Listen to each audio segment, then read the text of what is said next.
It began like any other evening. Kendra Hatcher left work, got into her car, and vanished from her everyday life. Her friends messaged her repeatedly. Her phone went straight to voicemail, and no one got a reply. Minutes stretched into hours. When coworkers grew worried, they called the police and asked the obvious question, where was she? First officers on scene found Kendra's car, but few clear answers. There were no signs of a struggle and no immediate witnesses. The obvious story felt reassuring until small inconsistencies started to appear in timelines and statements. Leads faded and reappeared. What started as a straightforward missing person report was about to become far more complicated. Detectives cataloged the basics: last known location, timestamps, and Kendra's phone activity to establish a timeline. Surveillance footage showed her car leaving the parking lot, then a gap in coverage. The missing frames created more questions than answers. Her phone pinged a nearby cell tower, then went dark. That ping would become a small, pivotal clue for investigators. Neighbors reported nothing unusual. Family members had no clear explanation. The investigation lacked a motive and a suspect. With little physical evidence, detectives pivoted to background checks, financials, and Kendra's online footprint for hidden leads. At first, the findings seemed ordinary. Each ordinary detail, however, contained subtle discrepancies that refused to add up. A routine traffic camera captured a grainy frame that would pull the investigation forward, a shadow at the frame's edge.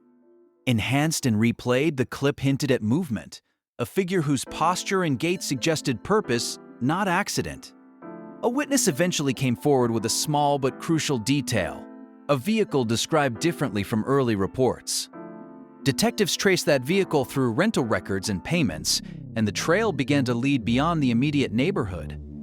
Phone records, bank logs, and time-stamped cameras started to intersect, offering a tentative map of movement and association. A pattern emerged that didn't match a simple disappearance.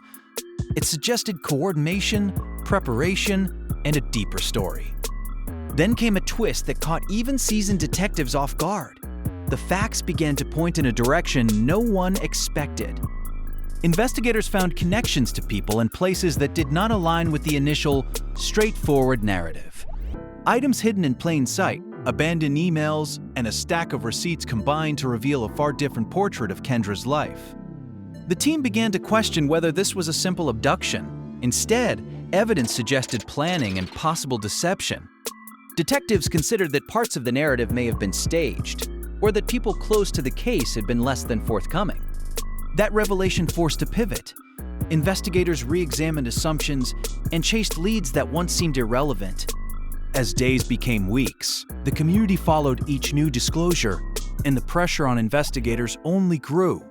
When the sequence of events finally came into focus, many were stunned by how ordinary pieces fit into an extraordinary whole. Court filings and official statements later outlined the final chapters, but public attention fixated on the human details beneath the facts.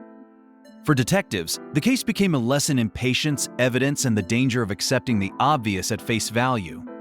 The aftermath left lingering questions about narrative and truth, and how much of what we see can be arranged and rehearsed. Even police admitted they hadn't expected such a twist. Kendra Hatcher's story became a cautionary tale about appearances and secrets.